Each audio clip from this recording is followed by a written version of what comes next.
Hi, everyone. Thank you so much for being here today. Um, as Dr. Brooks said, my name is Cassie, and I'm the Director of Health and Housing at the North Carolina Coalition Against Domestic Violence. And today's training is Navigating Intimate Partner Violence in Healthcare, Impacts, Barriers, and Pathways to Support. So to start us off, I just want to share a bit about the North Carolina Coalition Against Domestic Violence, or NCCADV for short. We are a membership-based coalition that leads the state's movement to end domestic violence. And we provide training and technical assistance to the domestic violence agencies across North Carolina's 100 counties and to allied professionals. We do prevention work as well as legal and policy advocacy, and we have some statewide programming. I have been here for about 10 years, and for the last few years, I've been managing the Safe at Home program, which is a domestic violence rapid rehousing program that serves survivors across the state. But throughout my time at NCCADV, I have been involved in working with healthcare providers to improve the health and safety of the survivors that they encounter.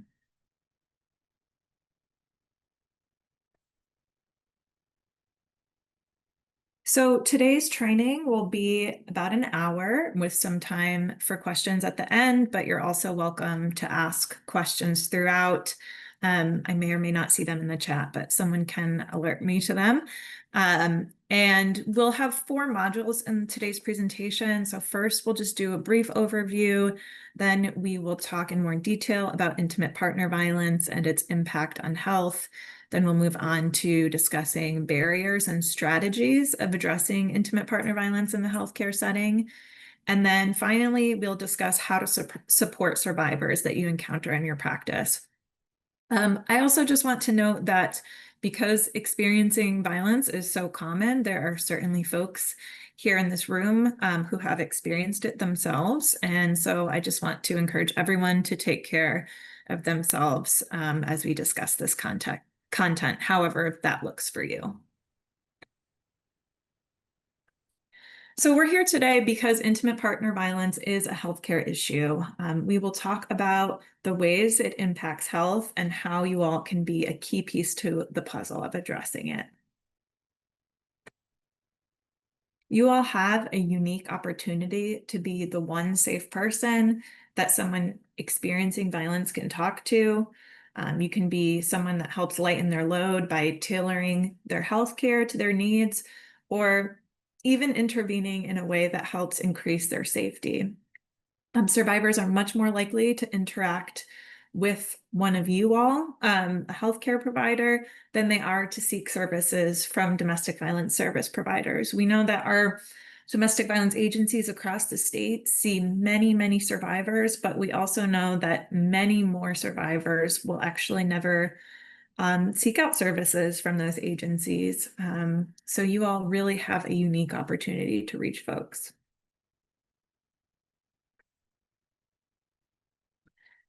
So again, to help you prepare to seize that unique opportunity that you all have as healthcare providers, we're going to discuss the impacts of intimate partner violence on health, identify barriers and strategies to addressing intimate partner violence in the healthcare setting, and share how you can support patients' safety and get them connected to other services.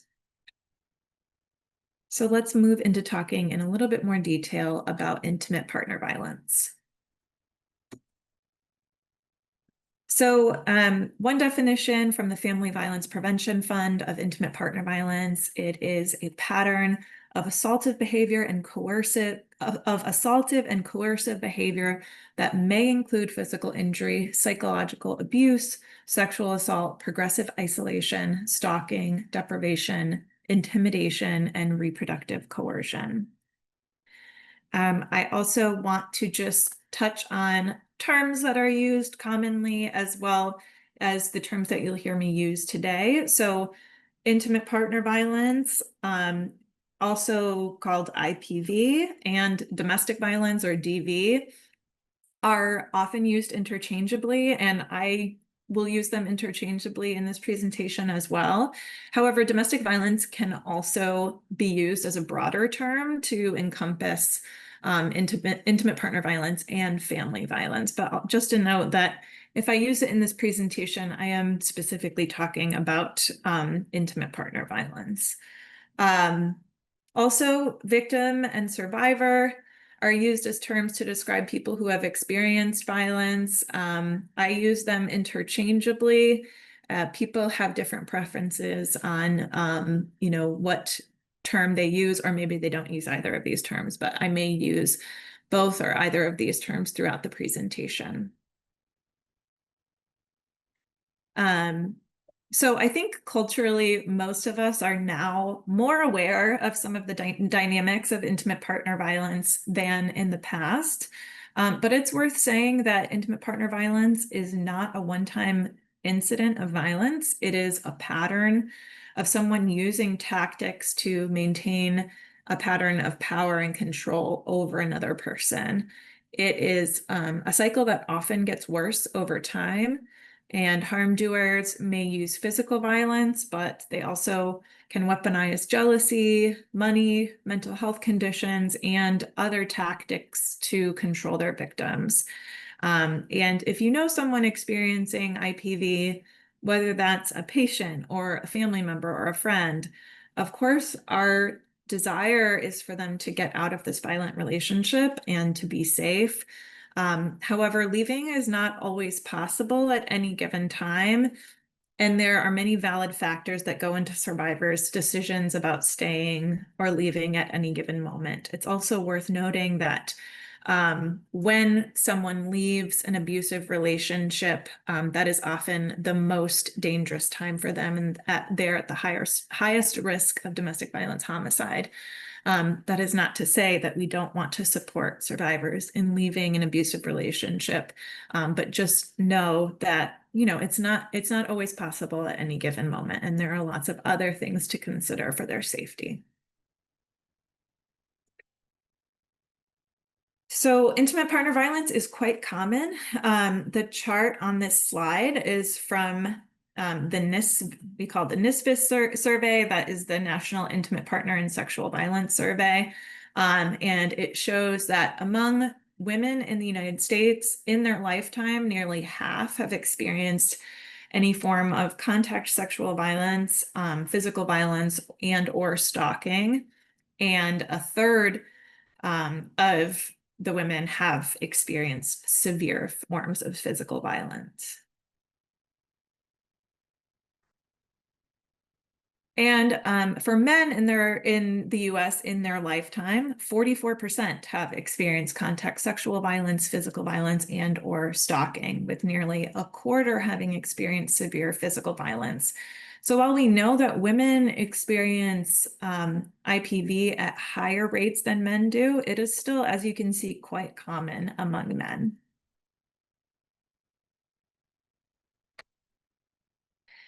NCCADV is part of a group that keeps track of domestic violence homicides in the state. And last year, 2024, there were 93 domestic violence homicides, which is actually the highest on record since we've been collecting these data since 2002. So this is at least the highest count of domestic violence homicides in over 22 years.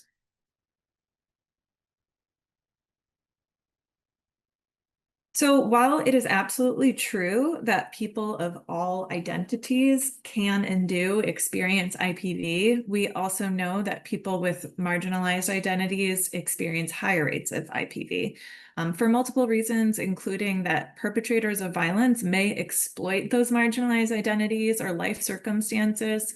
So for example, someone who is unhoused and living on the streets may be at risk of an intimate partner exploiting them and coercing them into sex work.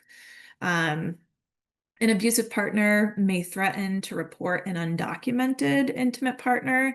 And for, that person may fear deportation if they leave their abusive partner. Also, more than half of trans-identified people in the US have reported experiencing IPV in their lifetime. Additionally, services are often not culturally sensitive to many communities. So, just to be clear, there is nothing inherent to the identities of people of color or LGBTQ people, or anyone else that make them more vulnerable to violence. It is the social oppression and marginalization of people with these identities that leads to increased violence against them.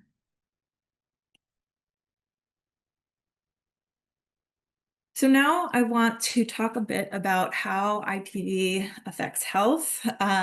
It affects the health of survivors in many ways, including physical, mental, and sexual and reproductive health. So some of the common effects of IPV include chronic pain, gastrointestinal disorders, injuries, mental health conditions like PTSD, anxiety, depression, sleep disturbances, substance use disorders, and suicide, and reproductive and sexual health impacts such as pregnancy coercion, injuries to a fetus, low birth weight, preterm birth, miscarriage, and higher risk of HIV and other sexually transmitted infections. Also, children who witness domestic violence also often experience some of these same health impacts. So there's an intergenerational health effect there as well. So I also want to just talk a bit about why IPV has so many negative impacts on health. The emotional trauma of IPV, for example, can influence mental health issues as well as substance use. And there is such a strong link between stress and the gut. So this is a cause of gastrointestinal disorders as well. Physical injuries due to IPV can lead to chronic pain, traumatic brain injury, and improperly healed injuries. A partner may also control their partner's health choices or access to healthcare. So, for example, we often see an abusive partner trying to impregnate someone against their will. So, taking that choice around, that reproductive choice away from someone, or, refusing to take precautions to prevent sexually transmitted infections, keeping a partner from attending healthcare appointments. Also, often abusive partners will exploit their partner's existing health issues. So sometimes partners are also caretakers and they may withhold care or medication as a form of control. They may also use stigma related to health conditions like substance use disorders or mental health conditions or sexually transmitted infections as a way to control their partner. So, if somebody has one of these existing health issues that is very stigmatized, their abusive partner may tell them, you can't leave me, nobody is going to want you, that kind of psychological abuse. And we often also see sometimes people being coerced into using substances or using more substances than they otherwise would as a method of control.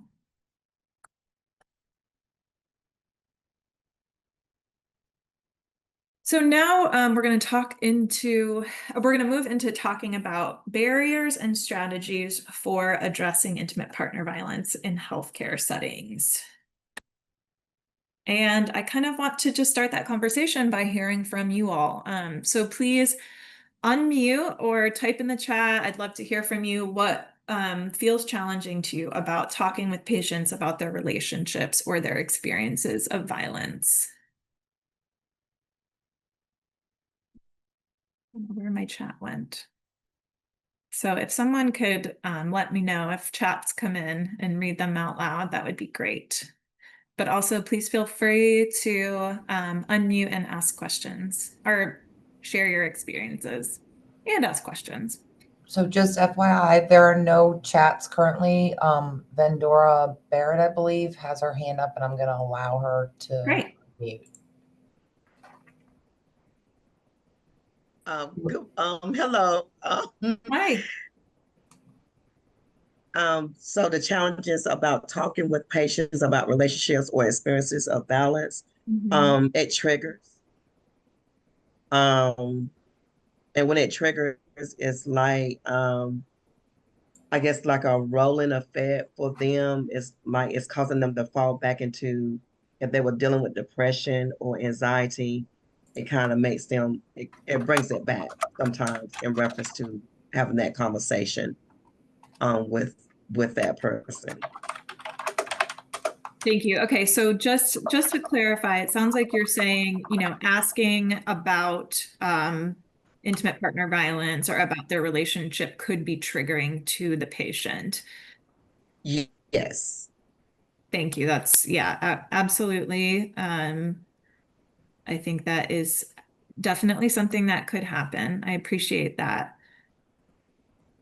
And I see a couple of Q&As, and I did notice that there was an issue with the chat being disabled. Has that been resolved?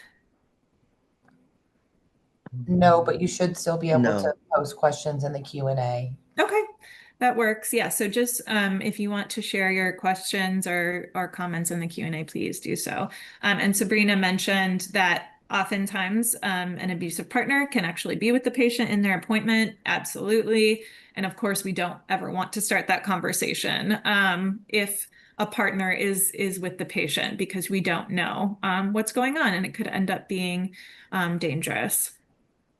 Eva says, I work with children and youth. It's challenging to discuss how DV impacts whole families and development for children.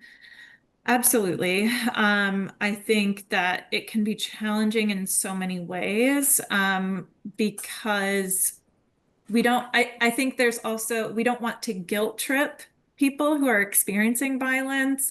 And, talking about how this impacts children can kind of add to that burden that they're carrying. I'm not sure if that was exactly what you're referring to, but I can absolutely see how that would be challenging. Lauren says, I have a patient in an IPV situation I'm seeing for pregnancy care. I want to check in with her each visit, but being direct about the situation seems to be driving her away from seeking care. What verbiage would you use to check in with a patient or determine if they're open to talking about IPV? My worry is that she fears judgment for not leaving or taking action, or that I'll involve DSS. Oh, thank you for this comment. That is really important. And we also know that oftentimes IPV can increase in severity or frequency during pregnancy. So this is really a, kind of a crucial time of intervention. And you're, sharing that it seems like she's fearing judgment or even, impact on DSS involvement.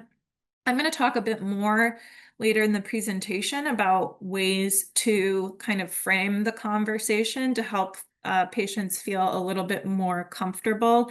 And that can include, mentioning the confidentiality that you hold. And I'm not going to get too deep into legal obligations for reporting, but I will briefly mention it, and hopefully that will help assuage some of those worries as well. But heard on, the fact that patients, you can sense that patients are fearing judgment. Katie says, I don't see the option to unmute. You may have to raise your hand, Katie. But our challenge is resources to get out financially.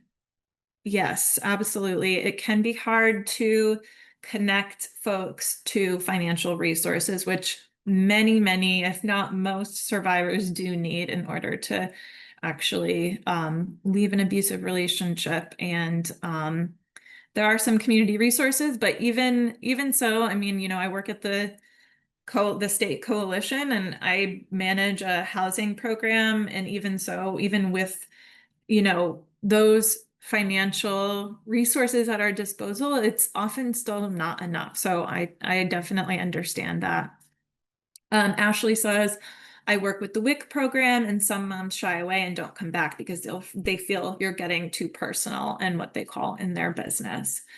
Yes, I think that there was a similar comment earlier about, kind of maybe you sense a defensiveness that, you know, folks are not wanting you to pry into their business. Maybe there's a fear of judgment, or, you know, there may be, I think often, you know, maybe folks who are in a WIC program who are receiving some kind of government assistance may already feel judged by people in positions of authority, or may have had experiences of, you know, kind of invasiveness of because they are receiving assistance. So I think that can provide a little bit of context, but hopefully some of the strategies that we discuss can sort of help frame those conversations.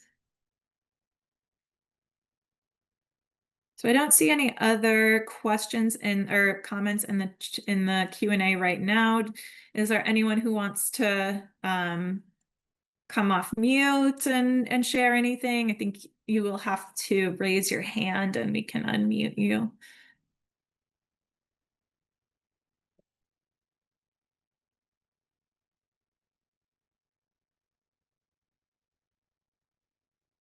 Okay, well, thank you all so much for sharing those experiences. And, you know, if others come to mind, please feel free to add them to the Q&A.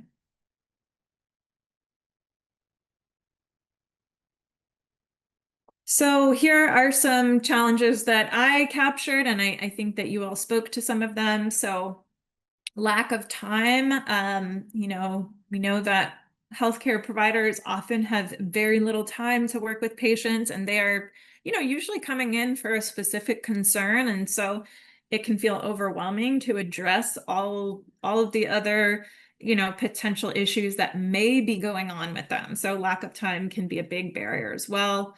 You all may have other screenings that you're required to cover.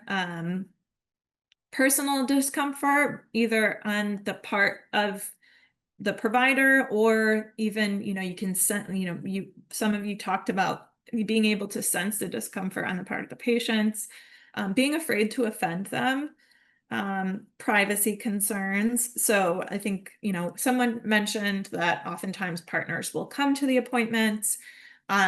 There's also, you know, concern around any kind of notes that might be made in their chart, and that kind of being shared with a partner unintentionally. So that can be an issue as well. Being unsure how to broach the subject in a way that is not off-putting and is trauma-informed. Feeling unprepared to handle a disclosure of abuse.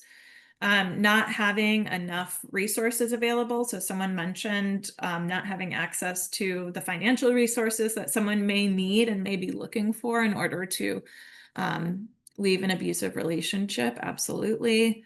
And, you know, as I said earlier, intimate partner violence is so common that, you know, we know that, you know, so many providers will have experienced IPV as well. And so it may feel, you know, triggering or activating to bring this up with patients.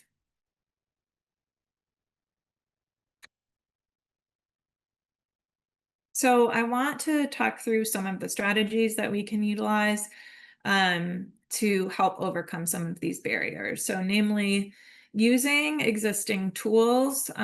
So we don't have to reinvent the wheel. There are some great pamphlets and safety cards to help get these conversations with patients started, as well as learning how to frame the conversation with patients by acknowledging that this is a sensitive topic, acknowledge the discomfort and explain why you're asking. And, you know, I'm not necessarily advocating for screening. Screening for intimate partner violence may be something that some of your practices adopt.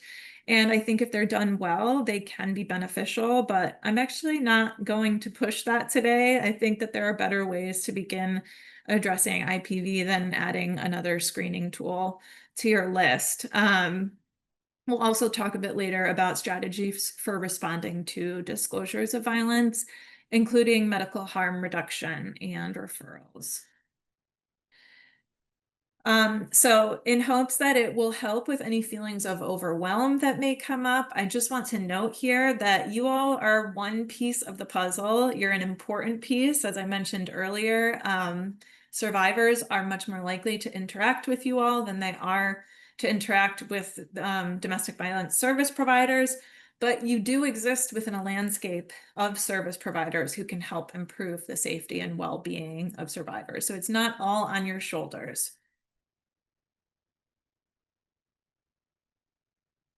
So these safety cards can be a great way to start conversations with patients about intimate partner violence, or even to just hand out or have available in your practice for anyone to take home. They're free and educational, and they provide national hotline numbers. You can tailor them to include your local domestic violence agency contact information. They are pocket size, they fold out into a pamphlet, and they can be stuffed in a wallet or even the back of a phone case. And patients can, take multiple home and share with friends or family. And, also just a note that these won't necessarily be safe for everyone to take home. So if someone is experiencing violence and their partner often goes through their things, they may not feel comfortable taking one of these home. So, we always want to offer and respect people's decisions. And these cards are made by a really great organization called Futures Without Violence, and they are available at ipvhealth.org. I will be sharing some links in the chat later so that you all can access these. But yeah, as I said, they're free. You can order physical copies. I think there's like a $10 shipping fee, but otherwise free. And you can also download and print them yourselves as well. And highly recommend them. And, the way that we frame conversations about IPV goes a long way. As we already discussed, this is a sensitive topic for patients, and the way that we approach them can help lay the groundwork for a trauma-informed conversation. So here are some examples. So I want to ask you about your safety, which may feel personal and sensitive. And I'm asking you this because your safety matters and it can affect your health and well-being. That's a way to frame a conversation when you haven't necessarily any reason to suspect this person is experiencing IPV, or it can be used if you have an idea that someone might be experiencing IPV, but you're just kind of setting up, acknowledging, this can feel a little bit weird, but your safety matters and it affects your health. So that's why I'm asking you. Another example is I ask about your relationships because they affect our health and our well-being and safety. Our conversations are confidential and I'm here to support you. So this speaks to one of the comments earlier about, I think it was a pregnant patient that the person who commented said, you think that they are experiencing IPV, but you can tell that they're, they don't really want to have this conversation and may fear judgment as well as involving DSS. And so I think acknowledging the confidentiality that you do hold and knowing that a disclosure of experiencing domestic violence is in itself not something that should be reported. You all have, duties to report, deadly injuries and that kind of thing, which can be connected to domestic violence, but just a disclosure within, a primary healthcare setting or reproductive healthcare setting is not cause for a report in North Carolina. Of course, there are exceptions of, disclosures of child abuse and neglect, but experiencing domestic violence and having a child in the home is not necessarily considered to be child abuse. So I think sharing that hopefully could help, for folks who may be especially concerned about, involving DSS or something like that, or the police. Another example if any of these things are happening for you now or in the future, we want you to know that you're not alone and that there is support available. So this, goes a long way in terms of you're putting it out there to patients that I'm not picking on you. This is just something that we care about because, it does affect your health and your safety matters. And this may not be an issue for you right now, but it could be in the future. And if it is, we hope that you could feel comfortable coming and talking to us. Kind of just planting that seed. So you're not going to get a disclosure of IPV every time you say something like this, even if that patient is experiencing IPV. But it's more about beginning the conversation, planting a seed, and hopefully conveying that you are a safe person to talk to.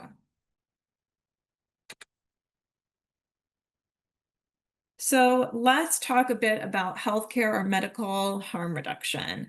So thinking about your expertise, what is it that you can offer that's within your wheelhouse? You're not, as we've talked about, you're not going to be automatically able to remove someone from danger or the unsafe relationship that they're in. So, consider how IPV may be impacting their health and what medical strategies could help them. Is your patient experiencing reproductive coercion? Is their partner controlling access to an important medication? Has their anxiety or depression increased in severity recently? And if anyone here has an example of seeing a health impact that could be connected to violence and how you offered, some kind of care or healthcare harm reduction, even if you didn't think of it in that way, I would love to hear an example.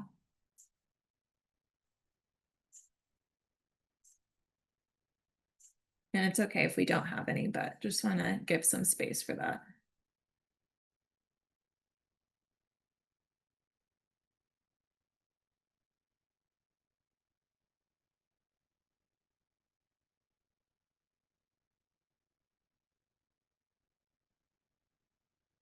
All right, I'm going to keep moving then.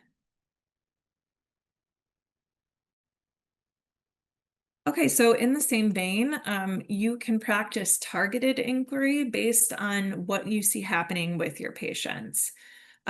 So for example, say you're with a patient and you see they have very different weird injuries that don't have a great explanation. They're in various stages of healing, and it makes you think that there may be violence happening. You can say something like, when I see injuries like this in various stages of healing, I get concerned that someone may be hurting you. Is that something that's happening for you? And, let's just imagine that you are working with a patient who has, maybe they've had a couple of unwanted pregnancies or unplanned pregnancies, and they're, anxious about becoming pregnant again. Maybe you say, is your partner supportive of your desire to not be pregnant right now? And do you ever feel like they're trying to control you in that way? And again, that you may be, the hunch is not always right. And that may not be the case for every patient that you see this with, but it's a clue, and it's worth asking about. And maybe if a patient is experiencing increased mental health symptoms, something like, it seems like your anxiety and insomnia have become more severe recently. Is there anything going on at home that you feel is contributing to this? Starting a conversation in that way, and also helping them, seek whether that's medication or connecting them to a therapist to help, relieve some of their mental health symptoms would be very helpful.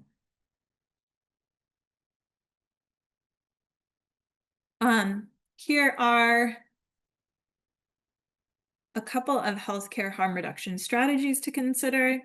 So reproductive coercion is a very common experience for survivors. It may include trying to get someone pregnant when they don't want to be, or trying to control the outcome of a pregnancy. So coercing someone to continue a pregnancy that they don't want to continue, or coercing someone into having an abortion that they don't want to have. Something you could talk about with patients experiencing some of this, depending on the specifics of their circumstances, is a longer-term contraceptive that is less easily tampered with, like an IUD, because we do let some reproductive coercion can include somebody, taking birth control pills or something like that, removing a condom without, consent. So a longer term birth control option that is less easily tampered with by another person could be a good option for someone experiencing this. Or someone may be keeping their medication from them or keeping them from seeking healthcare or substance use treatment, for example. So, say their partner is keeping their inhaler from them as a way to control them. Can you offer them an additional inhaler so that this person can keep this inhaler somewhere that only they know where it is, and they, that is kind of a way to keep them a little bit safer, and they'll always have access to that, life-saving treatment if they need it. Or can you talk about alternative ways that they can access treatment that they need, like substance use treatment that their partner wouldn't know about and wouldn't be able to control?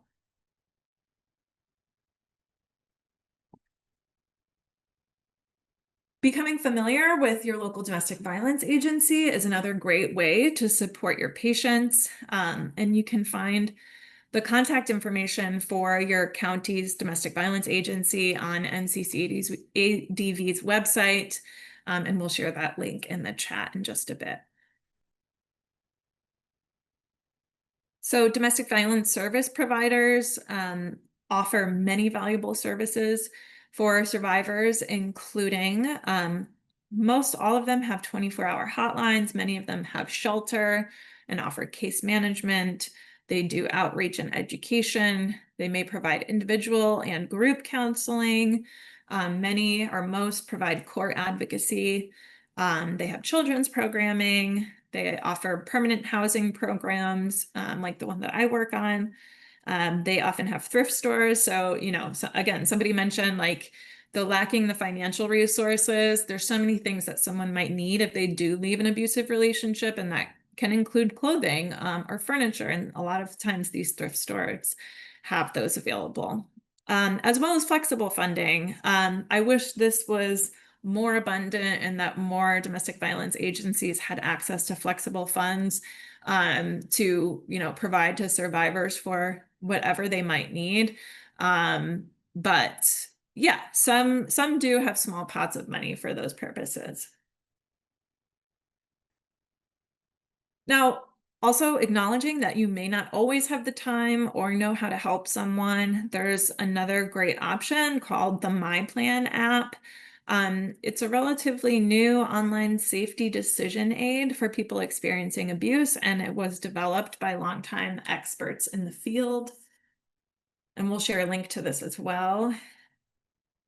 And MyPlan helps survivors make safety decisions tailored to their specific situation. So it's not a one-size-fits-all approach. It's free, confidential, and it's personalized, and it has built-in safety features. So the icon for the app is pretty innocuous. You have to enter a specific code to actually get into the app. And there's also a feature of the app that, lets its users know that if an abusive partner is forcing them to open it, they can put in a different code, a set code that they have. Let's just say it's 555. And it will open the app that will appear to be like a financial service app or something to that effect. So it will not open as a domestic violence safety app. So I thought that was a really cool feature and important, because we know, again, that digital abuse and invading privacy is definitely common in abusive relationships. And you all can download the app yourself. I've downloaded it just to take a look around. And you can order free materials or download free materials from their website. And like I said, I will share those links with you all. So we are coming to a close, and I just want to kind of do a bit of a review. Intimate partner violence is common and it impacts physical, mental, sexual, and reproductive health in many ways. And there are existing tools that can help you get those conversations started with patients. Framing and targeted inquiry are also good strategies, and things that you can do to support patients include harm reduction, referring to domestic violence agencies, and sharing things like the MyPlan app. So here are some of the resources that I mentioned throughout the presentation. We'll share those in the chat. But NCCADV's Get Help page is where you can find your local domestic violence agency. You can order those free safety cards for various populations and settings from ipvhealth.org, and then materials for the MyPlan app is there as well.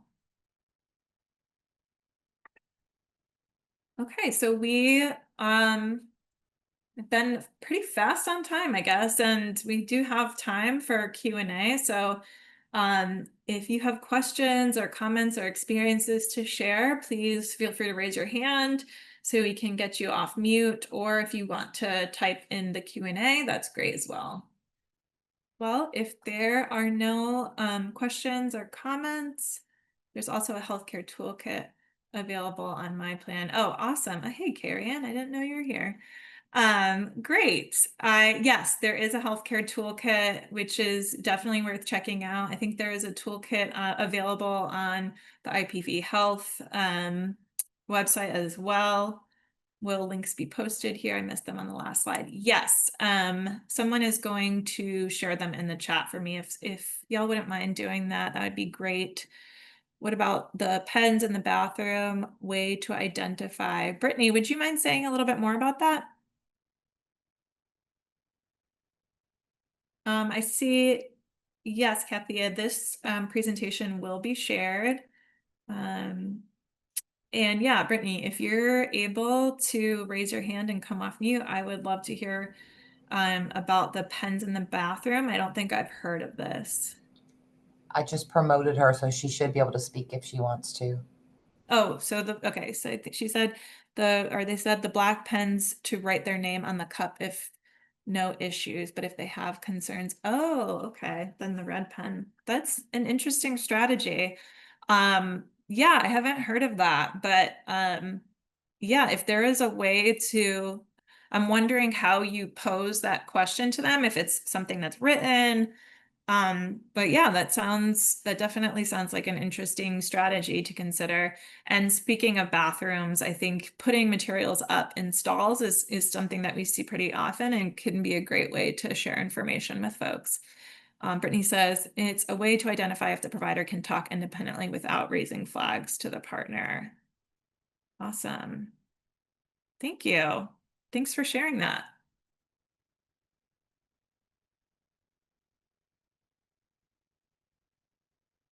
Kanika says, is there a way to know if providers online are asking any screening questions for IPV within their intake process? Is there a way to know if providers online? So are you, Kanika, are you meaning like during virtual healthcare appointments?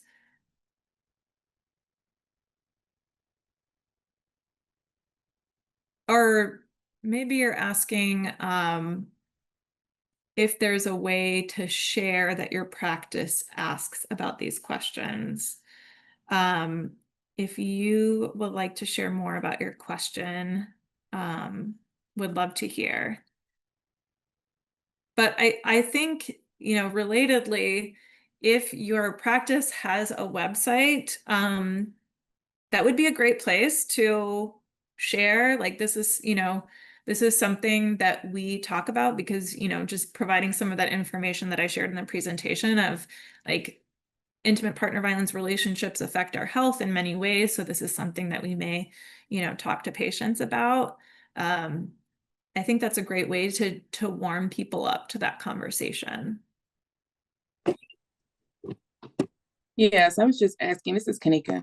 I was just asking about medical providers that are actually on the webinar, if they are actually asking any screening questions Oh. of IPV victims during their intake process, whether it's virtual or in-person appointments for potential victims that may That be makes a lot of in-person. sense. Thank you. Yeah, if anyone is already doing this in their work, whether they're, using screening tools or just, trying to have conversations about IPV when it seems appropriate with patients and you'd like to share that, please do.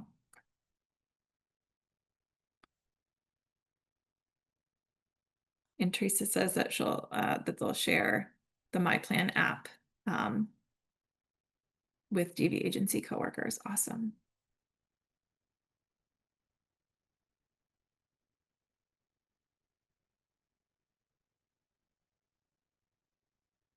Yeah, is anyone here talking with patients about intimate partner violence?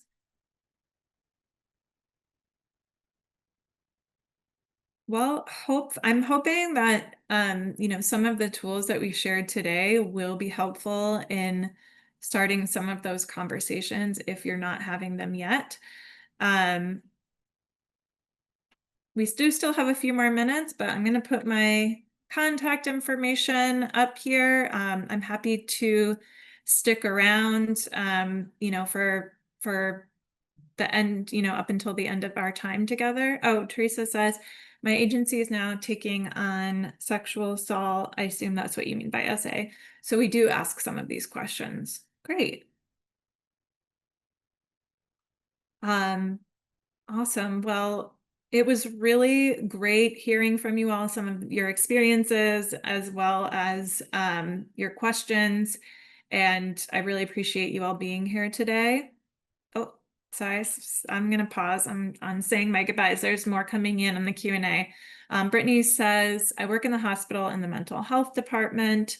We always ask family members to step out of the room and say it's not an option for them to remain for the initial screening. In our questions, we ask if they feel safe at home and ask further questions if we suspect IPV. Our campus police remove family members if needed. Thank you, Brittany. Yes, it is so important. We never want to open up any kind of conversation about intimate partner violence or any other form of violence when a family member or a partner is with a patient.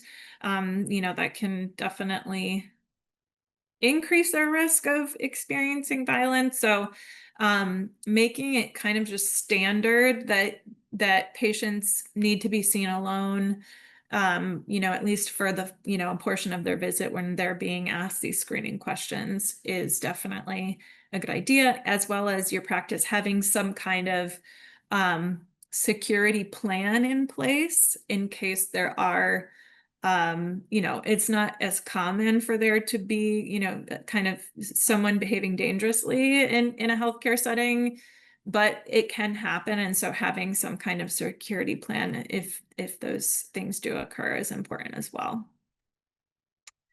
Catherine says, prior to my appointments with my primary care provider, I'm asked some of these questions. I really appreciate the concern and care. Awesome. Yeah, that's great. I've had a mixed experience myself of being asked these questions. I think I've been asked in thoughtful ways, and I've also, had the experience of someone asking me if I'm safe at home, while my partner is there with me, which, is again not a good idea. And also, I understand sometimes I think providers are given so many screening questions that they have to ask, and not always well trained or prepared on how to do so. And so I think it is common to not ask these questions in a trauma-informed or a safe way. It does happen. So I think keeping those key at the very least, not asking someone unless you can be talking to them alone is super important. Thanks, y'all.